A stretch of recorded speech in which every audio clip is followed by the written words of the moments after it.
A rape victim spoke recently to the BBC, a brave thing to do. As a journalist, if someone offered me that interview, I would have two priorities. First, to honour the victim's wish for anonymity, if that's what they wanted. Second, to faithfully reflect what the victim tells me. Well, the BBC did the former but not the latter. The rape victim had been raped by a trans woman, in other words, someone born as a man but who now insists they are a woman. The victim said, "He used physical force when I changed my mind upon seeing his penis and raped me." But this is how that testimony appeared on the BBC website. "Used physical force when I changed my mind upon seeing their penis and raped me." So they and their instead of he and him. Staggering, really, I think, simply staggering. All of a piece with a prevailing mindset within the BBC. In recent days, for instance, the corporation apologised for a broadcast which, briefly, allowed us to see how many of its employees perhaps really view the world. It was on Radio 4 where a presenter described the views of J.K. Rowling as, quote, clearly very unpopular when it comes to what the Harry Potter author thinks about trans women. Well, a better description of J.K. Rowling's views would have been maybe controversial. I would describe them as commendable, but the BBC presenter clearly inhabits a world where anyone who strays beyond trans orthodoxy is, quote, very unpopular. And if you worked alongside me or for Sky TV, that would be fine. You could express an opinion, and if you didn't like it, well, so what? If a presenter on, say, Channel 5 or Times Radio outed themselves as someone who couldn't really imagine a world where J.K. Rowling spoke for anybody but weirdos, then fine. You could switch off and be none the worse for it.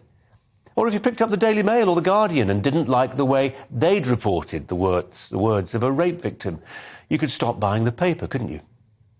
But with the BBC, you can't. You can't withdraw your custom, not legally anyway. You are obliged to pay a licence fee whether you want to or not. In my view, many BBC employees hold almost every value millions of viewers hold dear in contempt. That's just tough. They will take the money anyway. The licence fee, like many of the things in British life which have about them the aura of a state-sanctioned religion, came into being just after the war. It was a time of peak paternalism. Our exhausted people, reeling from 6 years of total war, of hardship and sacrifice, of rationing and a command economy, were accustomed to the state providing everything, including information and entertainment. That is no longer true.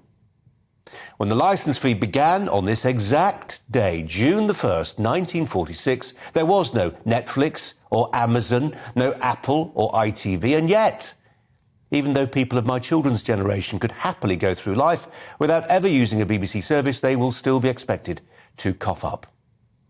And at times like this, when, as we learned yesterday, the cost of filling up the average diesel car is now £100, the cost of a licence fee is a cost many could do without. In 1946, it was £2.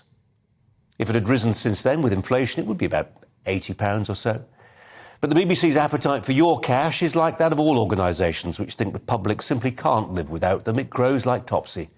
And so the licence fee now isn't £80. It is, as you know, £159. As events this week have shown, the BBC can't help itself. It's not enough for the corporation to keep pointing at David Attenborough or Test Match Special or its Jubilee coverage, shouting, "Nobody does it like we do," protesting that life in Britain would be coarser without it. An organisation so woke it can't even be trusted to report a rape victim's account faithfully has no sacred right to our hard-earned cash.